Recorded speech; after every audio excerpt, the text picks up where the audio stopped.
Hello guys, ডগের জন্য আজকে আমরা দই এনেছি, টক দই। ডগে খাওয়ানো হবে। এই হ্যালো, টাকা দিক টাকা, এদিকে টাকা এদিকে। এই দে দে দে দে দে দে, এই যে।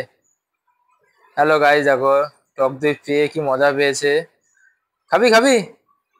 দেখো, সকালে মাংস দিয়ে খেয়েছে, এখন টক দই দিয়ে খাবে গাইস। গাইস, এখনো এর নাম ঠিকঠাক দেওয়া হয়নি, কি নাম দেওয়া যায় তোমরা কমেন্ট করে বলো যে কি নামে একে ভালো মানাবে। আমার তো একটা ফেভারিট নাম আছে, তোমরা কমেন্ট করো, দেখে ওই নামের সাথে মিলে গেলে ওই নামই রাখবো। সো গাইস, এই হ্যালো, এদিক দেখা। আয় আয় আয় আয় আয়। হ্যান্ডশিপ হ্যান্ডশিপ, ডাকি হ্যান্ডশিপ।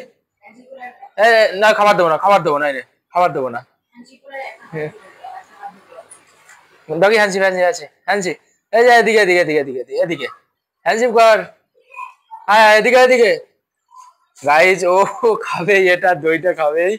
চলো, ওর জন্য এখন শুধু দইতে দেওয়া যাবে না, এর সাথে দই, এর সাথে ভাত, সবকিছু মিক্স করে তারপর দেবো। দেখো কি মজা পাচ্ছে, দেখো গাইজ, একবার দেখো শুধু। টাকা টাকা, এদিক টাকা, এদিকে টাকা। আয় আয় আয়, আনছি আনছি। খেয়েছিস কিছু? এই রাখি, খেয়েছিস? আয় আয় আয়, এদিকে দেখা, এই দেখা। আয়, টাকা এদিকে টাকা। এদের দই দেবো না, দেবো না। চলো গাইজ, ওকে খাওয়ানো হবে, সে খাওয়ানোটা দেখো। ও সারাদিন বাড়িতে এরকম থাকে, শুধু ঘুরে বেড়ায়, খাই দিয়ে কাজ নেই তো, এই দেখো বাথরুম করবে বলে চলে গেছে। সো গাইজ চলো, এই দইটা এনেছি, দইয়ের সাথে এবার ভাত মিক্স করে খাওয়াবো, চলো দেখতে থাকো তোমরা।